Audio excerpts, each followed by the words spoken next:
lights. Now, this is your basic three-point lighting system. Now, what it is, I'll talk you through this. I've got it set up here. You've got what's called your key light, which is your main light. This will be your strongest light, which will give the most, light onto the subject. What happens, though, is you get this strong light coming on, and it starts to cast shadows. And it can be distracting. So you get this strong light, and then, someone's nose creates a shadow on their face, or you get dark circles and things like that. But you definitely have to have a key light. Usually it sits up high. It's like it's your surrogate sun, If you're indoors in a controlled environment, that's your key light. Then you have what's called a fill light, as you can see here. The fill light sits usually at the same level as the camera. It's a bit lower, and it's a softer light. So when we have these kind of lights, which have multiple bulbs in them, you can turn on different ones. So with your key light, you might turn them all on. And then with this one, you might turn 2 on or 3 on. So that'll just help balance out that thing. What you don't want is it to be the exact same intensity, because then it'll just flatten you out. It'll flatten out the subject. And these are all things that are quite subconscious, but when you're watching a film or something, you read emotion out of light as well. You read about the situation that the person's in. And what we want is a level of contrast to give a bit of depth and character to someone's face. And generally, that's what we're filming. So if you're using these lights, softer light will get rid of those like strong shadows that are created by the key light, but also leave a little bit of detail in the face. Finally, if you've got the means, the space, and whatever, you would use a backlight. Now, the backlight provides a bit of a halo, a bit of a glow over the back of someone, and it also separates them from the background, which is a really effective thing. And in a minute, I'll show you the difference from step to step of what it looks like to use these different lights. It's a really good thing. It adds just a little bit of light on the shoulder, maybe to highlight like bone structure and cheeks and stuff like that. And it just does something. It just makes you go, that's what I'm meant to concentrate on, this person, not the background that's lit as well. So you move away from it. So that's your basic lighting setup. So here's the studio. That's actually, yep. Sorry, Steve. Just as the mic's coming around, I think, so that shot was from the studio? We're trying this one? Talk yeah, that's what I'm talking about, yeah.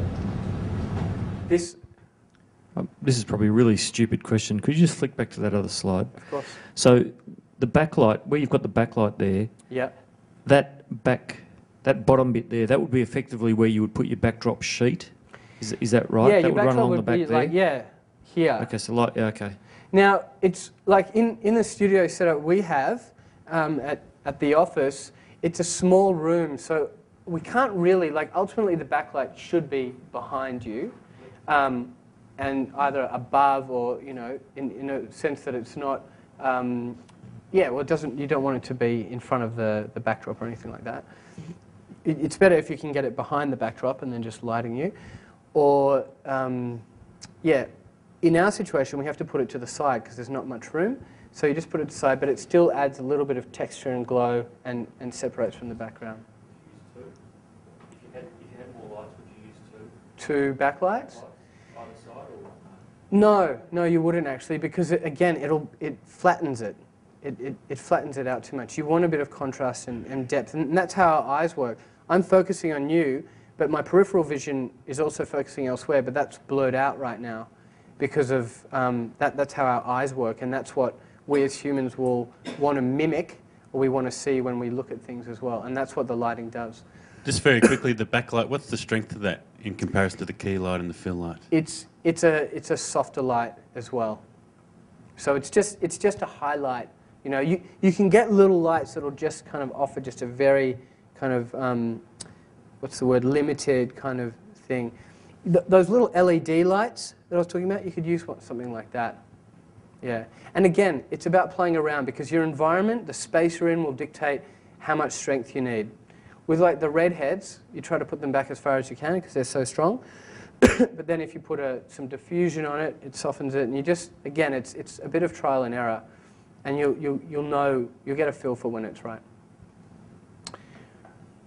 So this is the studio. This is with all the lights off, and there's actually, can you see Dave? No, he's there. He's there. So he took a photo of that like that. This is with just the overhead light on, right? So you're getting, and because the projector makes it a little bit dark, but you're getting a lot of downlight, shadow. It's not strong. This is with a key light, just this key light coming on. So as you can see, you're getting a nice bit of light here, but it just kind of disappears. You're getting no texture over that side of his face. I love the face he's making, by the way. Yep. This is with the fill light on. So now we've started to get, so we haven't gone, like, see how much light is on this side. We'll go back. We've got that heaps of light on that side, not much here. We're just adding a bit more. So you're getting that texture, but it's not as powerful as it is on that side. And then finally, you add it with the backlight. So with the backlight, you see the difference. See, he's part of the background there. You can't see anything. But here, now you start to get a shape, and he separates it. So that's the advantage of using, and you'll end up looking like that if the wind changes. So that's basically how to look. And again, play around with it. Get a feel for it.